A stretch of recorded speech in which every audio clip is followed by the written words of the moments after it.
Saya merasa kagum bila datang kemari dan dengan suasana seperti ini saya tak tahu sama ada nanti kursus ini dapat standing dengan taraf bangunan ini. Saya harap akan lebih. Seperti yang disebutkan tadi, kursus ini ada siri 5 syarahan.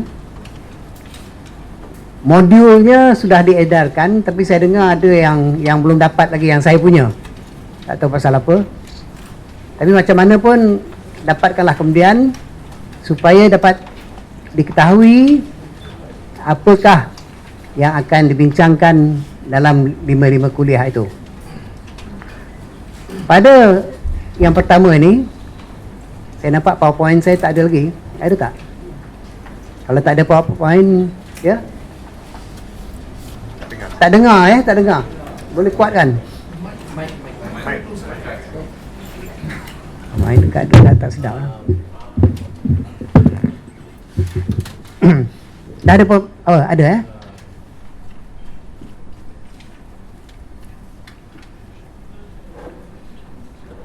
Dalam kuliah yang pertama ini, saya akan membincangkan hanya satu perkara, iaitu apa yang dimaksudkan dengan merdeka rakyat. Sebenarnya kalau kita nak merujuk lebih luas lagi tentang 5 kuliah nanti, sebahagian besarnya terdapat dalam buku ini, iaitu buku saya yang dah lama keluarnya, Merdeka Rakyat dan Keadilan, Merdeka Rakyat dan Keadilan, yang telah dibagi-bagikan percuma saya rasa kepada pimpinan, dan kita harap akan dapat dibagi percuma juga hari ini kepada saudara-saudara sekalian. Ya, jual semua buku, okey. Dan yang kedua, saya ingatkan free ya. Yang keduanya ialah terutama sekali bahagian kedua daripada buku Memoir Perjuangan Politik. Ya, kedua-dua buku ini akan saya rumuskan terutama sekali dalam 5 kuliah itu. Tujuan kelima-lima kuliah, boleh mula ialah pertama untuk memberikan pemahaman tentang maksud merdeka rakyat. Jadi tujuan bukan saja untuk kuliah ini, tetapi yang 4 lagi nanti kita akan lanjutkan lagi tentang apa dia yang dimaksudkan dengan merdeka rakyat. Mengapa kita perlu mengetahui tentang merdeka rakyat? Saya percaya ini ialah untuk menguatkan lagi keyakinan kita terhadap perjuangan. Kadang-kadang kita tak jelas apa tujuan dan apa sasaran dan apa matlamat perjuangan kita. Jadi di sini saya berharap bahawa dapat kita berikan gambaran tentang perjuangan, khususnya untuk pembebasan negara, untuk kemerdekaan rakyat, dan untuk keadilan sosial, yang kita akan jelaskan kemudian maknanya. Dengan pemahaman mengenai apa yang dikatakan merdeka rakyat itu, kita berharap juga akan timbul keyakinan ataupun boleh dikatakan etikat tentang perjuangan kita, supaya kita laksanakan dengan penuh disiplin. Kadang-kadang kita ada rancangan, ada kepercayaan, ada matlamat, tapi kita hanya melihatnya dalam kertas saja, tidak dihayati. Dan bila dihayati pula, tidak cukup disiplin yang ditunjukkan. Dan perkara ini, disiplin ini adalah penting untuk kita memperjuangkan merdeka rakyat, yang saya anggap menjadi salah satu asas perjuangan Parti Keadilan Rakyat. Belum ada itu slide ya. Kita paksa saya baca kerana slide belum keluar lagi. Pertama sekali, secara ringkas, apa yang dimaksudkan apa ini dengan merdeka rakyat? Ada dua perkataan di situ. Satu, merdeka. Satu, rakyat. Jadi, secara ringkas, ia berarti kemerdekaan yang dicapai yang harus bersifat atau menumpukan kepentingan rakyat. Dan bila kita sebut rakyat di sini, yang kita maksudkan terutama sekali rakyat terbanyak, terutama sekali daripada golongan bawahan dan juga sebahagian besar golongan pertengahan.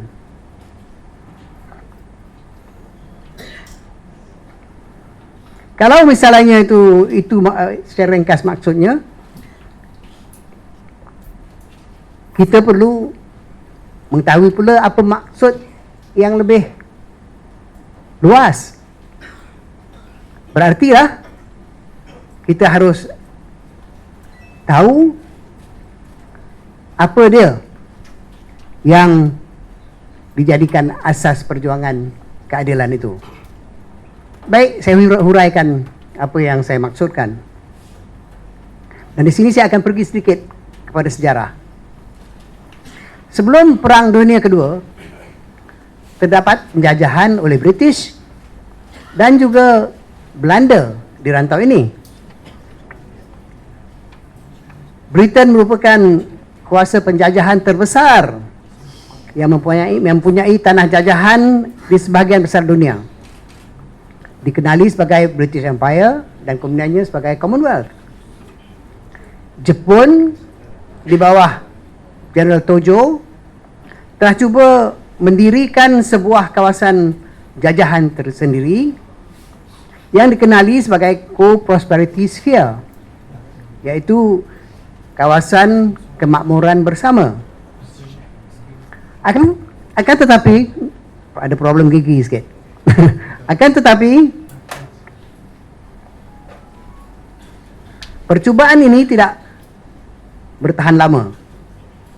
Namun kedatangan dan pemerintahan Jepun yang singkat ada dampaknya, ada impaknya. Ia menimbulkan semangat serta keyakinan bahawa Timur boleh mengalahkan Barat. Kemungkinannya ini telah mendorong negara-negara terjajah untuk mendapatkan kemerdekaan. Bahkan ada pandangan sebenarnya positifnya pemerintahan Jepun itu ialah ia telah menanam semangat kemerdekaan dan mendorongkan orang untuk berjuang bagi kemerdekaan.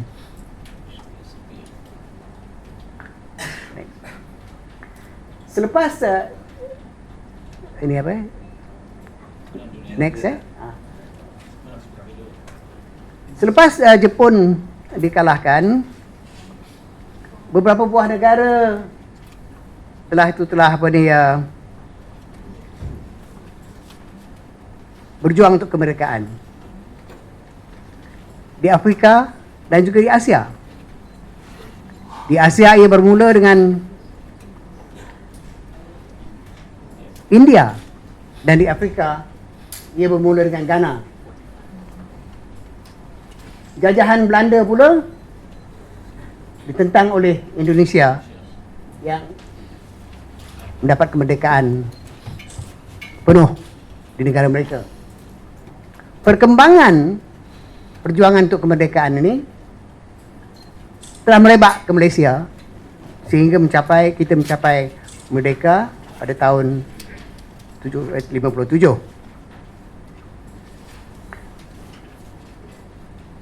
Perjuangan kemerdekaan menjelma dalam pelbagai bentuk. Ada bentuk yang menggunakan senjata yang mengakibatkan tumpah darah. Ada yang dilakukan melalui perundingan aman dan dikatakan tidak menumpahkan darah. Bahkan ada yang ketiga, iaitu yang melibatkan penentangan secara passive resistance, yang mengakibatkan tumpah darah tapi secara terbatas. Jadi yang pentingnya adalah yang pertama dan kedua tadi. Kalau kita lihat contohnya di sini, melawan perang dengan apa ni, kita dapati bahawa ada dua tradisi besar dalam perjuangan. Tradisi pertama ialah aliran yang melawan secara perang tanpa mahu bekerjasama, tanpa mahu berkompromi. Senjata diangkat, pembunuhan dilakukan terhadap bukan saja golongan penjajah tetapi juga golongan elit. Misalnya di Indonesia berlaku pembunuhan terhadap peperangan terhadap Belanda, dan pembunuhan bukan saja ke atas penjajah Belanda tetapi golongan elit pemerintah yang bekerjasama dengan pihak Belanda. Yang demikian kita lihat bahawa hampir semua raja, hampir semua sultan, hampir semua pembesar yang memerintah satu kawasan telah dibunuh, melainkan hanya 2 orang saja, iaitu Hamengkubuwono di Yogyakarta dan Said Sharif Sultan Siak. Mereka bekerjasama dengan rakyat untuk memperjuangkan kemerdekaan. Jadi mereka tidak dibunuh. Yang lain semua dibunuh. Kemudian kita ada, dan ini berlaku bukan sahaja di Indonesia tetapi juga di Kenya.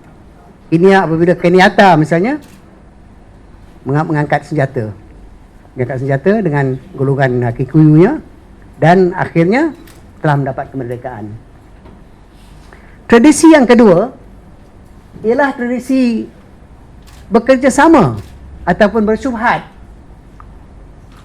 dan diperolehi kemerdekaan dikatakan secara aman dan damai. Saya sebut sini dikatakan kerana saya akan jelaskan nanti bahawa tidak semestinya ia berupa damai, kan?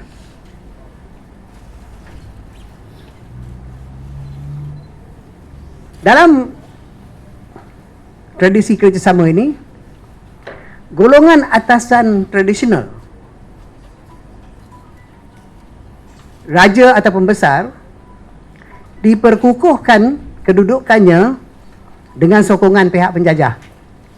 Jadi berbeza tadi, yang tak berkompromi mereka bunuh penjajah dan yang kerjasama dengan elit. Di sini mereka tidak melawan penjajah. Ini terutama sekali dalam perjuangan kemerdekaan yang akhir-akhir yang dipimpin oleh Tunku Abdul Rahman. Yang lain tu sebelum tu berlainan sedikit. Bahkan bukan saja penjajah, bukan saja kerjasama dengan penjajah, tokoh-tokoh elit pemerintahan tradisional yang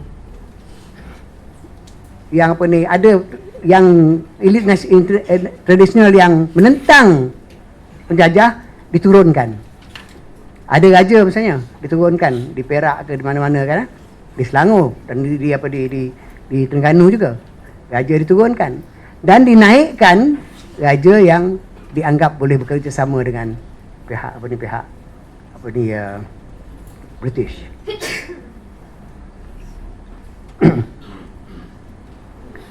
Selain daripada itu, kita ada juga seperti yang saya katakan tadi, golongan ketiga, tradisi ketiga, iaitu tradisi passive resistance, penentangan secara pasif. Ini khususnya berlaku di India. Di India tidak misalnya keadaannya seperti di Indonesia tadi, di mana ada peperangan dan pembunuhan terhadap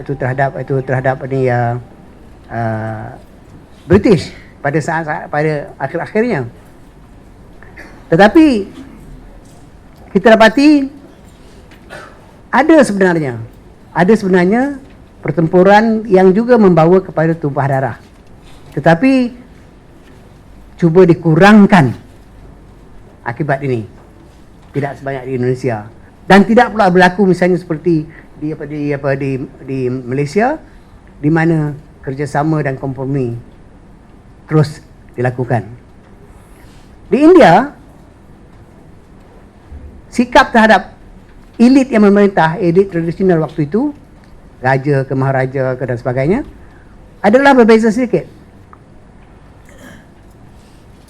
Telah ditentukan oleh pemimpin India bahawa raja-raja atau maharaja yang ada waktu itu, terutama sekali mereka yang bekerjasama dengan British, harus membuat satu sikap. Sikapnya ialah hendak turun atau tidak.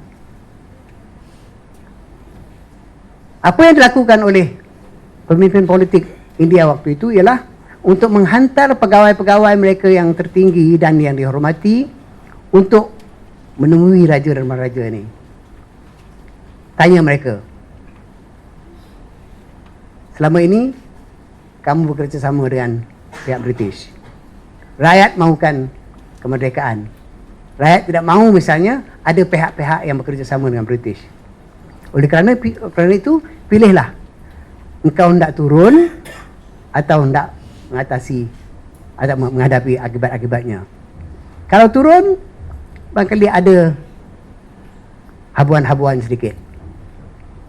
Oleh kerana yang pergi itu ialah pegawai-pegawai tinggi yang dihormati, maka kebanyakan, hampir semua maharaja dan raja di India itu telah turun.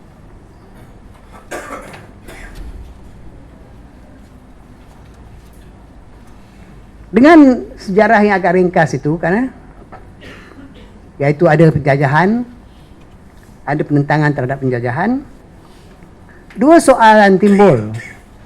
Soalannya ialah kemerdekaan itu untuk apa dan untuk siapa? Ada, terutama sekali di kalangan profesor-profesor kangkung yang mengatakan kita ni tak pernah dijajah. Ini ialah satu sikap bukan saja hendak menafikan kenyataan, tetapi menunjukkan sifat bebalism. Bebal.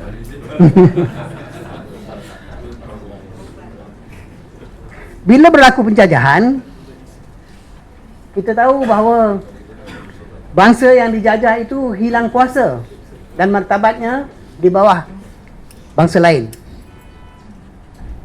Bukan itu saja, tetapi jawatan-jawatan politik dan pentadbiran dipegang oleh wakil-wakil penjajah.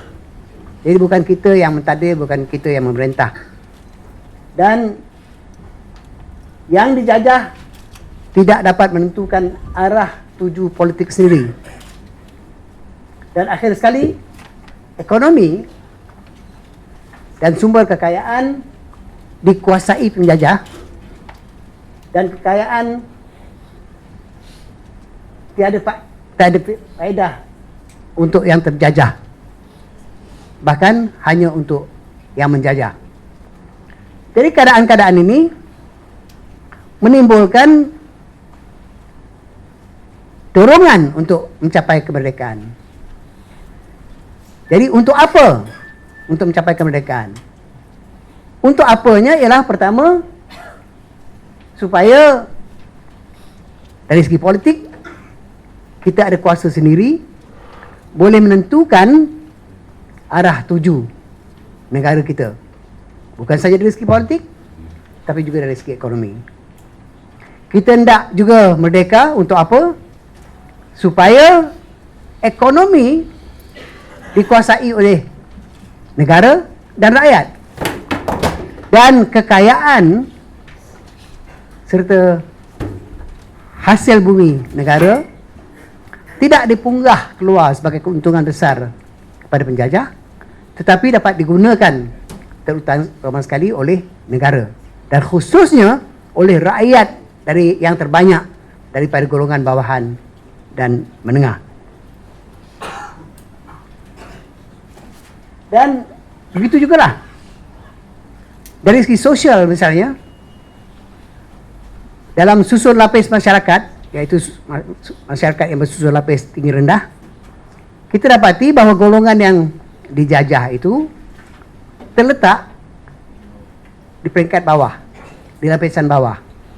Bukan saja pegawai penjajah di atas dan pegawai tempatan di bawah, tetapi juga dari segi misalnya kuasa yang ada kuasanya adalah lebih pada golongan atasan dari kalangan penjajah daripada golongan rakyat tempatan. Jadi oleh kerana itu, dari segi ekonomi, dari segi politik, dari segi sosial,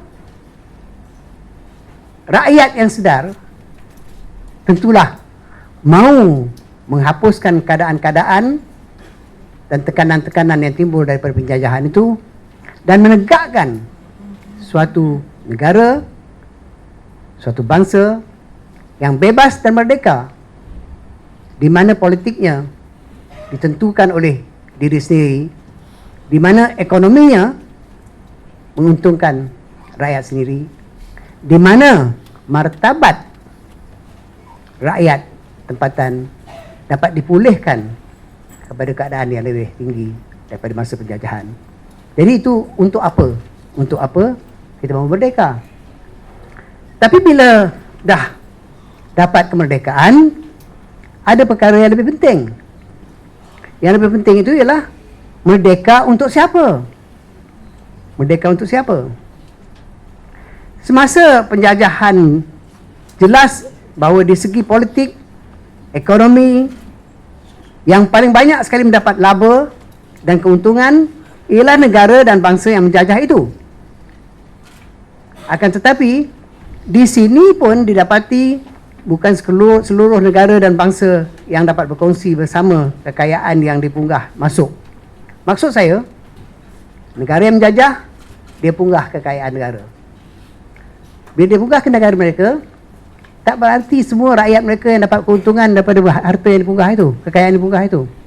Bahkan, ia masih dikuasai oleh negara dijajah itu, yang menjajah itu, dikuasai oleh golongan elit tertingginya, elit politik dan elit ekonominya. Di sana pun, di negara yang menjajah, keuntungan tidak sampai ke bawah. Sebahagian besar daripada kekayaan dibolot oleh golongan atasan, terutama sekali kapitalis-kapitalis besar yang beroperasi dan berkuasa atau berpengaruh bukan saja di peringkat kebangsaan, akan tetapi di peringkat antarabangsa juga. Jadi kalau di Britain misalnya, golongan atasan itu menguasai segala-galanya, monopoli mereka mempunyai monopoli bukan saja di peringkat kebangsaan di Britain misalnya, tetapi luas sekali lagi. Selepas merdeka, tanah-tanah jajahan yang menentang hebat penjajahan dan tidak mahu bekerjasama dengannya, cuba memutuskan segala hubungan ekonomi, politik, sosial dan ketenterakan serta keselamatan dengan penjajah. Tadi saya kata ada ikatan-ikatan yang kuat, ya, penjajahan dengan dia dijajah, dan ada gerakan tradisi yang menentang secara kuat, dan tradisi ini menolak hubungan-hubungan yang lama itu. Kalau boleh, mereka nak hapuskan hubungan yang lama. Namun demikian, ini tidak menjamin terdapatnya pembahagian kuasa ekonomi dan politik yang saksama bagi rakyat ramai. Jadi bagi mereka yang mau putuskan hubungan dengan penjajahan, to de-link themselves with imperialism ataupun kolonialism, tak berarti bahawa akhirnya dari segi ekonomi dan sosial terdapat pembahagian yang saksama.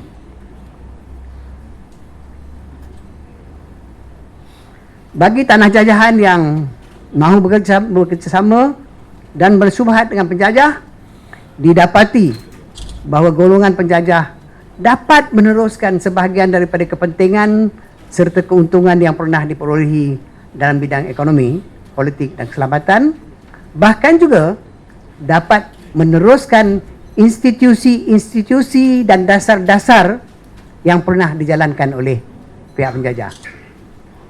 Jadi berarti sama ada dia menentang secara kuat, apatah lagi kalau dia tak menentang, dia bekerjasama, bukan saja wujud sakit baki penjajahan, tetapi juga wujud keadaan di mana sakit baki itu terjelma dalam institusi-institusi dan dalam dasar-dasar.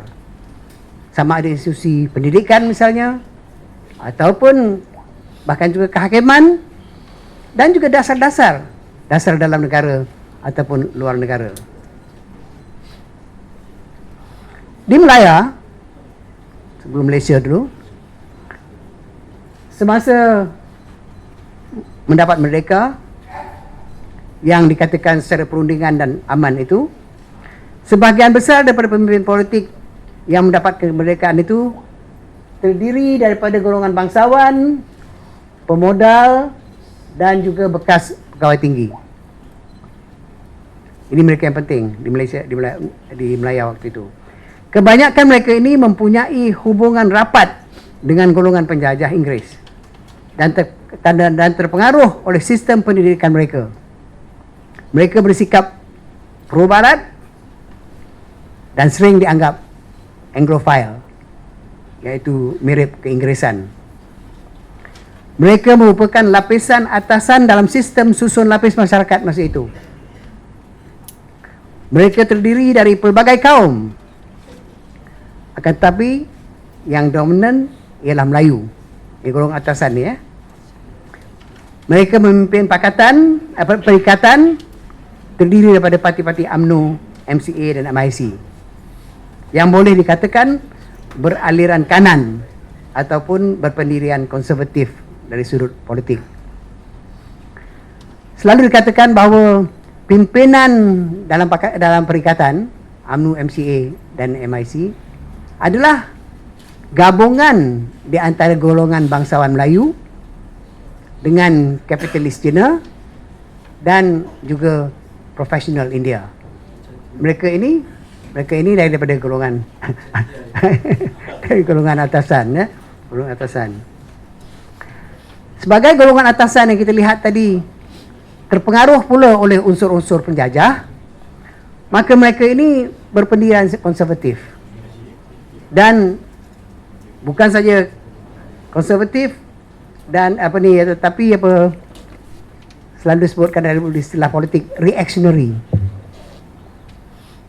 Mereka ini bukan saja telah menggantikan sebab kita dalam sejarahnya kita dapati bahawa golongan-golongan atau parti-parti, dan ini saya akan bincang nanti dalam modul kedua, dalam perjuangan dalam untuk kemerdekaan itu telah dicantas golongan-golongan yang dianggap kiri ataupun progresif, golongan PKMM, Parti Kebangsaan Melayu Melaya dan sebagainya.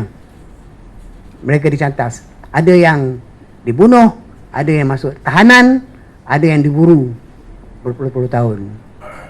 Dari abad yang ke-19 dan hingga abad yang ke-20.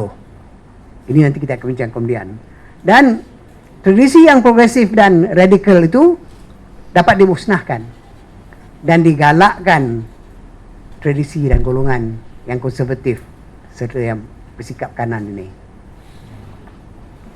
Golongan ini mempunyai dasar-dasarnya tersendiri dan melanjutkan institusi-institusi yang tertentu sesuai dengan sikap kompromi mereka yang telah dilakukan. Kuasa politik pada permulaannya di Melaya boleh dikatakan bertumpu di tangan golongan atasan ini. Jawatan-jawatan dalam politik dan pentadbiran yang berpengaruh kebanyakan dipegang oleh mereka dari golongan ini, terutama sekali pada peringkat permulaan. Mereka lah, masa British pun ada yang setengah jadi pegawai kerajaan, dan kemudian bila British pergi dengan adanya Millennialization policy, mereka naik. Daripada golongan atasan ini juga banyak yang pergi di sekolah-sekolah seperti misalnya Malay College. Dan dari Malay College tu ramai yang di bawah. Itu. Tapi dalam ini pun ada dua tradisi. Mereka yang bersekutu ataupun yang bekerjasama dengan pihak pemerintah. Kali ini pemerintah bukan penjajah, dan ada yang menentang. Ada yang mula-mula bersekutu dan bekerjasama dan kemudian menentang. Tapi alhamdulillah akhirnya menang.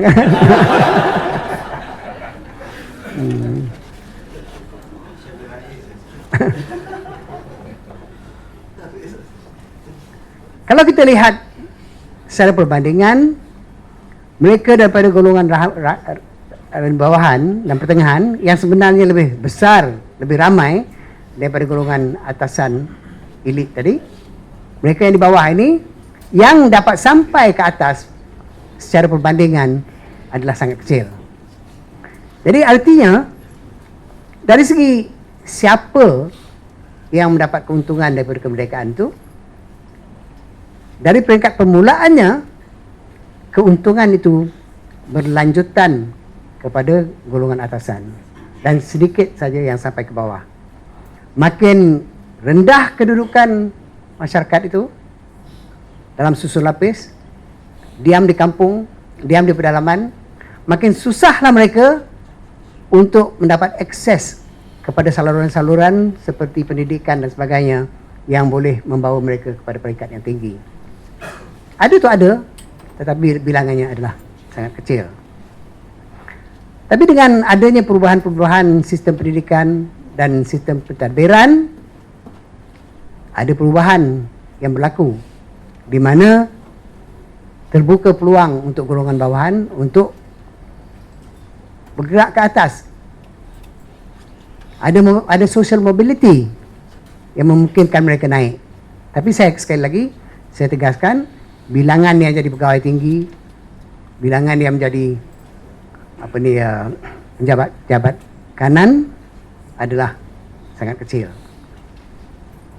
Dari segi sistem ekonomi pula, penjajah Inggeris yang bercorak kapitalis terus berpengaruh di Melaya selepas kemerdekaan. Sistem ini memberi peluang yang lebih luas kepada golongan atasan dalam negara. Ada golongan bangsawan yang berjaya memperluas serta memperkuat kedudukan mereka sebagai pemodal yang berpengaruh dalam bidang perniagaan dan perindustrian. Jadi dengan perubahan ini, dengan ekonomi sudah mulai dikuasai oleh negara, ada golongan-golongan daripada elit tradisional, raja ke, bangsawan ke, ada daripada misalnya anggota-anggota politik, dan ada juga bekas pegawai-pegawai kerajaan yang mulai bergerak dalam bidang ekonomi. Jadi mereka memperkukuhkan kedudukan politik mereka dengan penguasaan ekonomi. Akan tetapi pengaruh mereka ini tidaklah sekuat golongan pemodal yang berjaya memperkuat kedudukan dengan bertambah berkembangannya ekonomi negara mengikut arah kapitalisme yang digalakkan. Jadi kita dapati sekarang ni walaupun ada golongan itu yang menjadi pemodal-pemodal yang kapitalis, ya, tetapi kedudukan mereka ini tidak sekuat golongan yang sebenarnya dari awal kapitalis. Dalam keadaan di mana ada kompromi, ada syubhat, maka kuasa penjajah terhadap ekonomi itu masih kuat. Dan ini ternyata dengan apa yang berlaku sekarang ini, masih kira-kira 40% daripada kuasa ekonomi adalah di tangan bekas-bekas penjajah. Ada golongan misalnya Tionghoa dan sedikit India, dan sekarang ini ada Melayunya yang menjadi kapitalis. Tetapi kuasa mereka kalau dibandingkan dengan kuasa imperialis dan kolonial itu adalah masih rendah. Dan ini terutama sekali di kalangan orang Melayu. Di kalangan bukan Melayu, terutama sekali Cina tadi, Tionghoa, yang ada kuasa ekonomi, bilang mereka adalah kecil. Dan golongan ini pula dengan terbukanya keadaan politik, cuba menambah kekuatan ekonomi mereka dengan memperkuatkan kedudukan politik mereka. Jadi ada keadaan pada suatu pihak, golongan tradisional yang ada kuasa politik menguatkan diri dengan ekonomi, dan ada pula sebaliknya, golongan yang kuat ekonominya, menambah kekuasaan politik dengan menyertai politik tersebut. Jadi akhirnya ialah golongan yang banyak kaum, berbagai kaum yang sama-sama bergabung di atas itu dengan memonopoli kuasa ekonomi dan politik. Kuasa ekonomi dan politik inilah yang memberikan mereka pula kedudukan yang tinggi dan kokoh dari segi susun lapis masyarakat. Jadi bila kedudukan politik kuat, kedudukan ekonomi kuat, kedudukan sosial tinggi, maka tentulah keistimewaan akan lebih banyak diperolehi oleh mereka. Itu sebabnya bila kita bercakap tentang keistimewaan orang Melayu, akhir-akhirnya bukan orang Melayu di pedalaman, bukan bumi putera di pedalaman, bukan Melayu dan bumi putera yang di lapis rendah, tapi segelintir yang kecil yang sekarang ini sudah dapat menumpukan dan memusatkan kuasa ekonomi serta kuasa politik dengan meletakkan diri mereka pada kedudukan yang tinggi yang boleh mudah seterusnya mendapatkan akses dari segi politik dan ekonomi itu.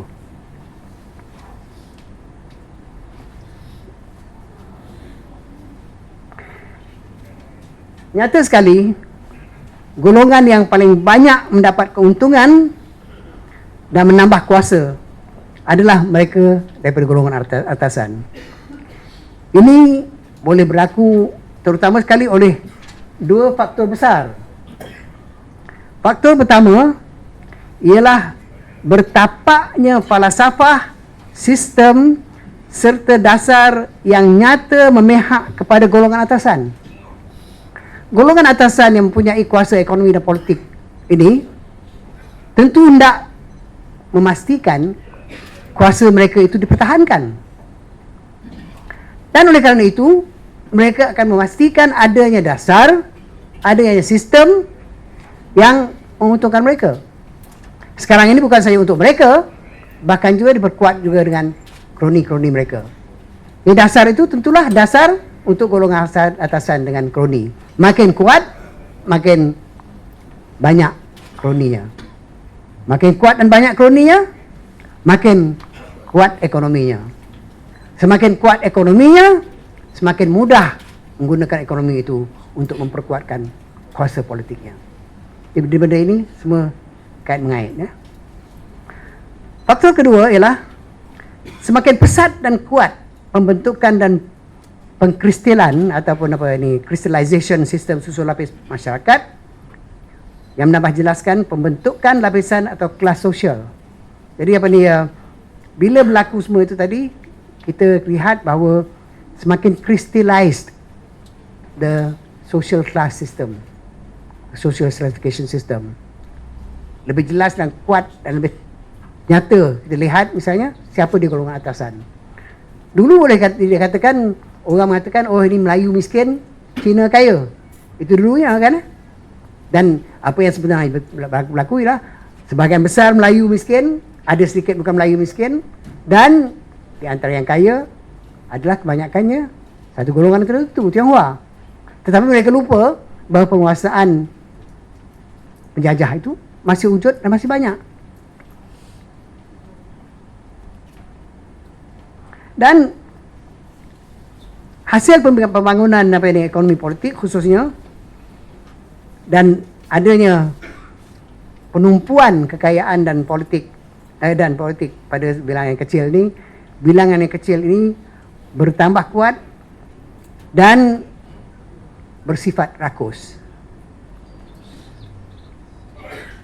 Bukan saja mereka misalnya tidak membela dan tidak mempertahankan kepentingan golongan bawahan, dan mereka cuba mempertahankan kepentingan mereka sendiri, tetapi dalam usaha seumpama ini mereka menjadi bertambah authoritarian.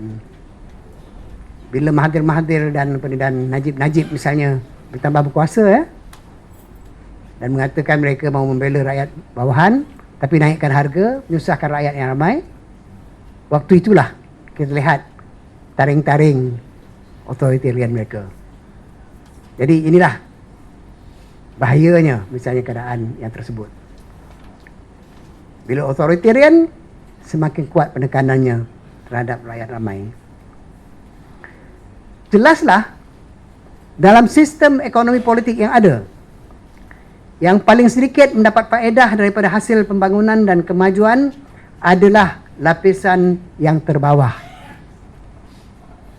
Pembentukan dan pengukuhan golongan atasan lebih cepat daripada apa yang berlaku di kalangan golongan bawahan.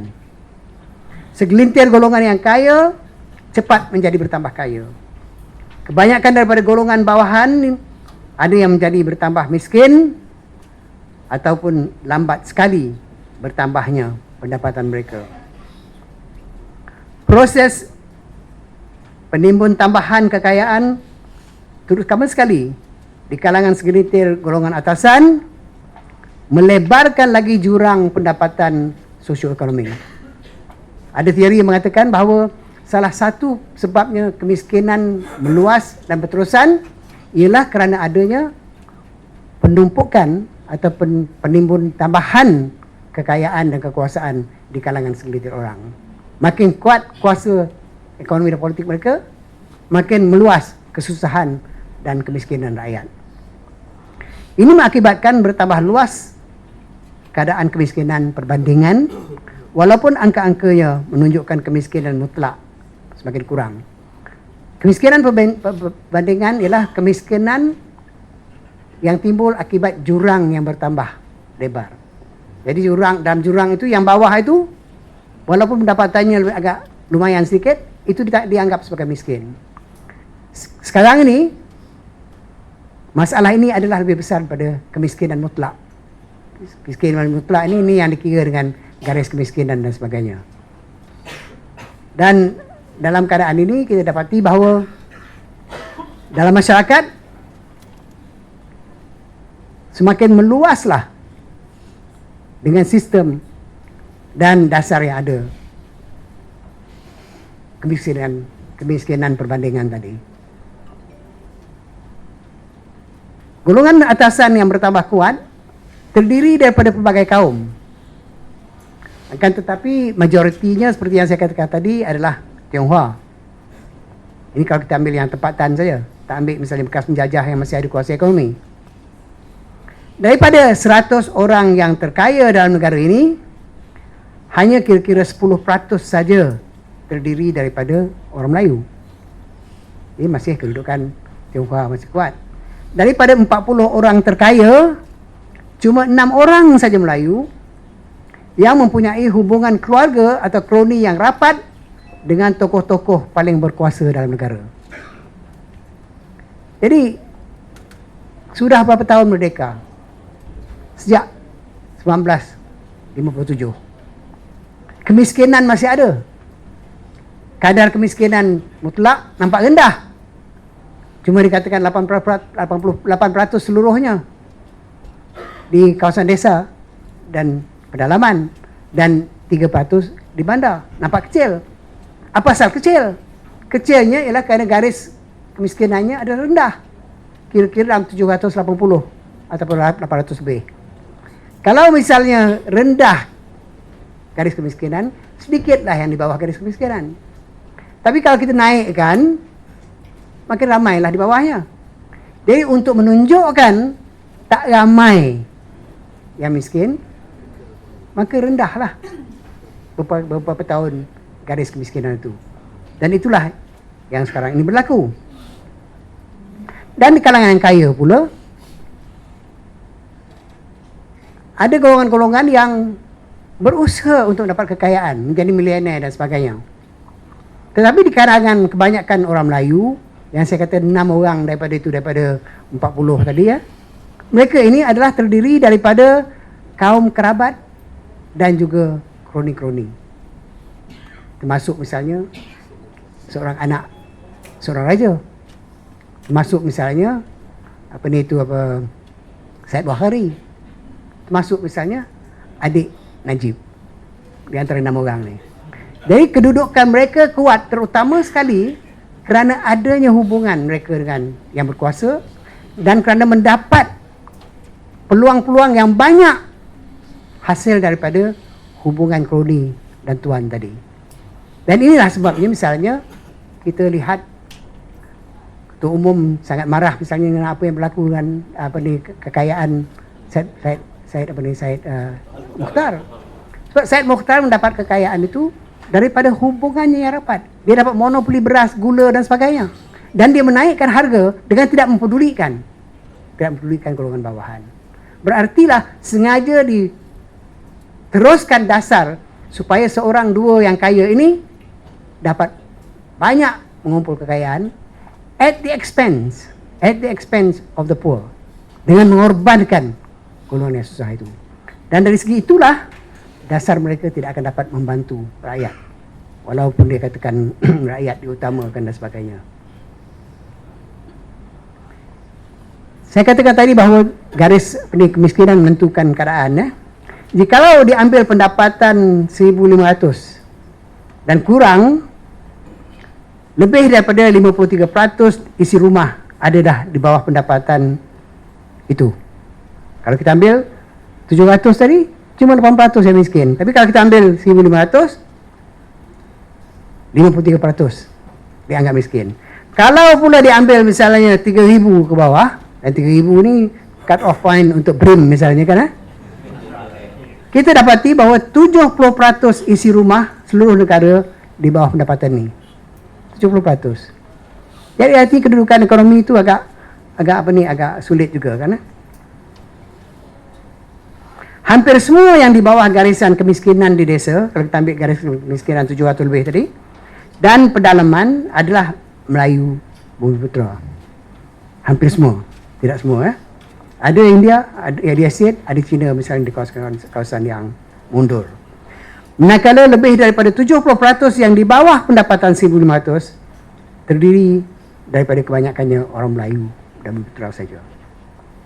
Nyatalah kemerdekaan dan janji-janji untuk hak istimewa Melayu tidak memenuhi harapan untuk membela nasib golongan bawahan yang kebanyakannya berpendapatan rendah atau miskin. Kebetulan majoriti ini adalah Melayu. Dasar hanya mau membela Melayu, pertama, tak membantu Melayu dan menimbulkan kemarahan bukan Melayu.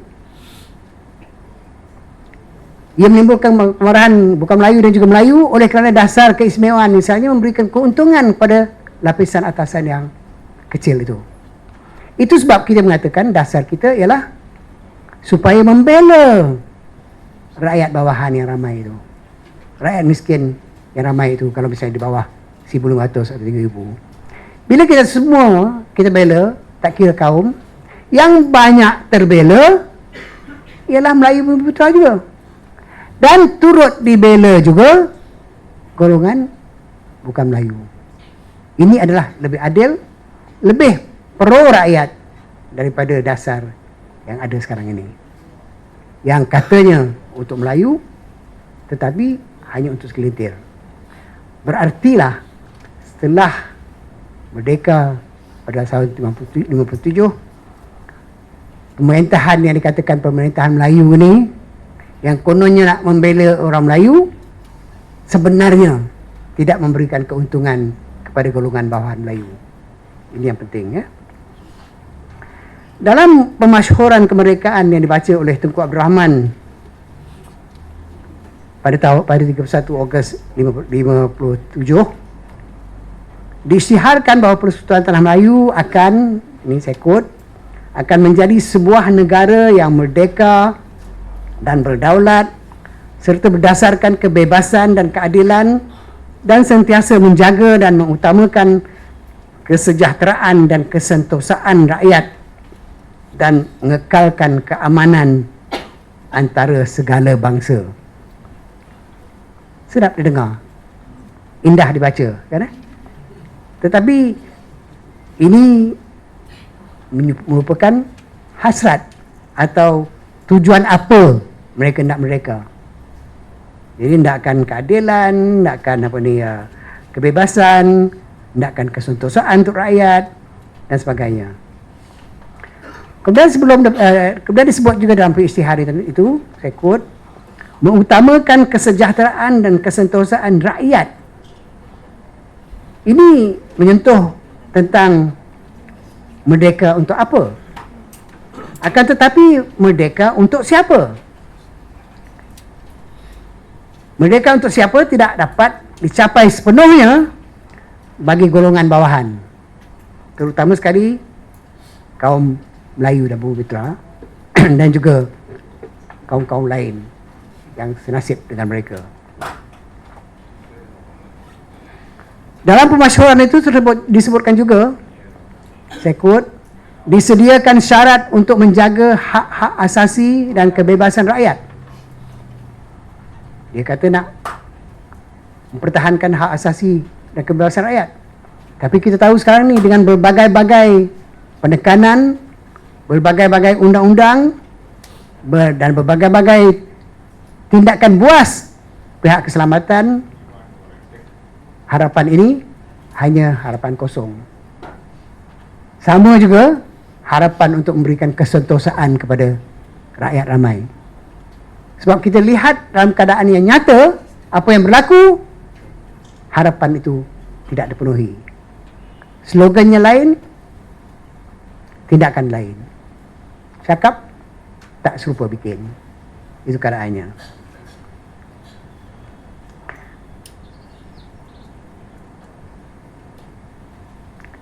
Pada awal bicara saya tadi, saya sebutkan bahawa merdeka rakyat bermaksud kemerdekaan yang bersifat kerakyatan. Lebih jelas lagi, ia berarti kemerdekaan yang memberikan lebih banyak faedah, kebajikan dan kesentosaan kepada golongan rakyat jelata di lapisan bawahan daripada golongan kaya di lapisan atasan. Jadi kalau nakkan merdeka rakyat, mesti pembelaan untuk golongan bawahan yang ramai. Mesti dibaiki keadaan yang ramai tadi. Tapi ini tidak berlaku. Oleh demikian, nyatalah merdeka rakyat tidak wujud. Dan merdeka rakyat suatu hal yang diperjuangkan sesuai dengan dasar keadilan. Perkembangan politik, ekonomi dan sosial di Malaya sebagaimana yang disusur galurkan tadi menunjukkan bahawa golongan yang lebih banyak mendapat faedah, keuntungan dan kekayaan adalah segelintir golongan atasan. Ini menunjukkan bahawa merdeka rakyat belum lagi dicapai di negara ini. Jadi ini sengaja saya ulang. Nampak macam repetitious kan untuk saudara mengingatkan, dan saya harap dapat dihadamkan, dapat diinternalizekan juga. Akhir sekali, sekiranya kita nak membina merdeka rakyat supaya dapat dijana dan dijamin selama-lamanya, sekurang-kurangnya ada 3 faktor yang penting yang mesti wujud. Kita ingin melihat merdeka rakyat, iaitu merdeka yang memberi keuntungan kepada golongan rakyat bawahan. Ya, apa syaratnya? Syarat yang pertama, hendaklah dicipta dan dilaksanakan dengan sungguh-sungguh dasar politik, ekonomi dan sosial yang benar-benar pro rakyat jelata. Ini mesti jelas. Kita punya dasar, kita punya perlembagaan mesti jelas memihak kepada pro rakyat. Dari segi ini ada kelebihan keadilan.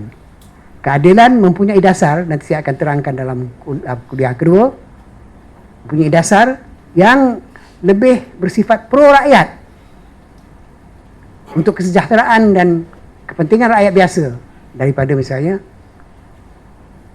yang lain. Walaupun misalnya ada, nanti saya akan bincang ke, walaupun misalnya ada yang berbentuk perkauman Melayu ataupun bahkan agama dia, tetapi tidak ada pernyataan yang tegas bahawa kita memihak kepada golongan yang bawahan. Bukan saya dalam perbagaan dan dasar perkara ini jelas, dalam ucapan-ucapan pemimpin kita pun, terutama sekali ketua umum, ditekankan tentang soal pembelaan rakyat ramai ini. Jadi asasnya ada, dasarnya, perlembagaannya, ucapannya ada. Tapi ada dasar, ada ucapan dan sebagainya, tak cukup. Kita tahulah bagaimana pelaksanaannya. Jadi syarat yang kedua ialah mesti wujud pimpinan yang ikhlas, berazam, dan beriltizam untuk menjamin kebahagiaan dan kesejahteraan rakyat daripada golongan bawahan. Dan bukannya untuk memberi kepentingan serta keuntungan bagi diri sendiri dan golongan atasan yang tamak dan rakus. Ini pimpinan dan bahkan anggota sendiri mesti committed kepada dasar yang ada itu, committed pada perlembagaan yang ada itu untuk membela rakyat ramai. Jangan mudah saja misalnya kita memikirkan kepentingan diri sendiri ataupun oleh kerana kita daripada golongan yang atasan dan kekayaan untuk golongan dan lapisan masyarakat kita sendiri.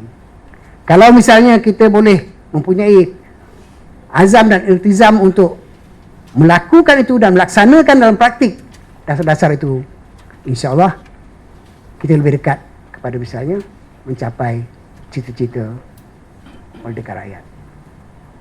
Yang ketiganya, perlu ada parti politik dan golongan rakyat yang mempunyai kesedaran serta tanggungjawab dan berani mengkritik, bahkan menggulingkan pimpinan yang menyeleweng daripada dasar dan komitmen yang pro rakyat jelata.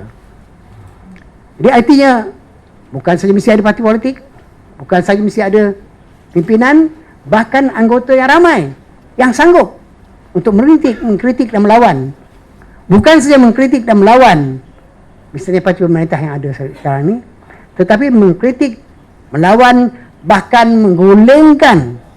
menggulingkan pimpinan parti kita sendiri sekiranya mereka tidak memenuhi dasar parti dan tidak melaksanakannya untuk keuntungan rakyat jelata. Jadi kalau misalnya saya ataupun ketua umum memperlihatkan tendensi-tendensi yang sudah tidak lagi membela rakyat, tidak lagi memperjuangkan merdeka rakyat, tidak lagi memperjuangkan keadilan sesuai dengan dasar dan perlembagaan keadilan rakyat, maka terserah kepada anggota-anggota parti untuk mengubahkan keadaan dan untuk memastikan merdeka rakyat terus dapat dijalankan. Terima kasih.